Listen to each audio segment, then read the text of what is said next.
Hey guys, welcome to another episode of GAX Point. What are you wearing? Okay. I think that has probably something to do with this week's game, which is Prince of Persia from Ubisoft. Yeah. Okay, so what are we going to be showing them in the video?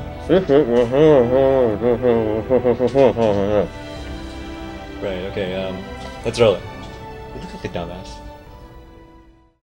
Oh good, you've taken off your turban. Maybe people will be able to understand you now. Yeah, pretty much. Plus it was getting kinda hot. Yeah. So I noticed the animation style from this game is really different from the last Prince of Persia series, right? Oh yeah, it's very different. They're going for the whole 1001 Nights motif. So everything here looks colourful. You got the Arabian feel as well as all the greenery, all the forests and trees and birds coming up as one of the light shows showing up here as soon as Elika purifies the land. Seriously, it looks really beautiful. Could just stand alongside Okami as one of the prettiest games of all time. I agree, it looks nice. Speaking of Elika, I don't recall any other Prince of Persia game where you had some chick following you around. Well, Sands of Time actually had Farah helping out bits here and there.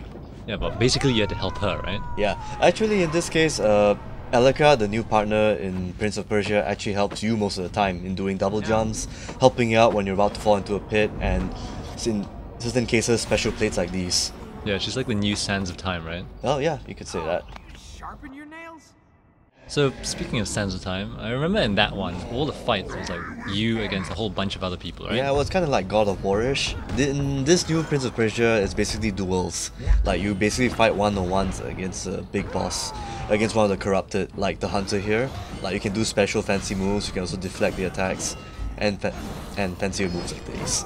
So what happens when you're not fighting bosses? Like, what about minions, yard trash, that kind of stuff? Oh, you actually do fight minions here and there, but it's also relegated to just duels. Oh, so it's always one-on-one type stuff? Oh yeah, always one-on-one. It's trying to get into the feel of the old Prince of Persia games. Oh, okay. Except instead of fighting guys in turbans, you fight demon-like creature things.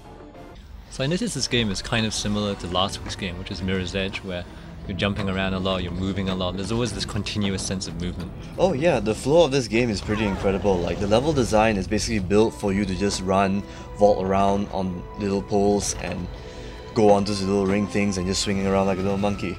Like, there's never a dull moment. What about those old Prince of Persia traps where you have to, it's like a pit trap with the spikes and you have to step through them slowly? About that. There isn't any of that here, and that's probably the biggest problem with this Prince of Persia. There's no sense of danger. Like, every time when you die or try to fall off, you basically get rescued by Elika, and every time when you fall into combat, Elika saves you and your boss actually regenerates a little bit of life left. Overall, Prince of Persia is a really good game. It just happens to hold your hand quite too often. The danger element present in Sands of Time and the original Prince of Persia on DOS doesn't seem to be present here. Wait, turn the lights back on! Yeah, don't go yet, we're not done. Yeah, before we go, we have one Prince of Persia pre-order package with bonus content to be won. But how do they win this? Oh, simple. You just have to go to our website, www.GameAxis.com. Now if you excuse me, gotta see my real life princess in the cafe.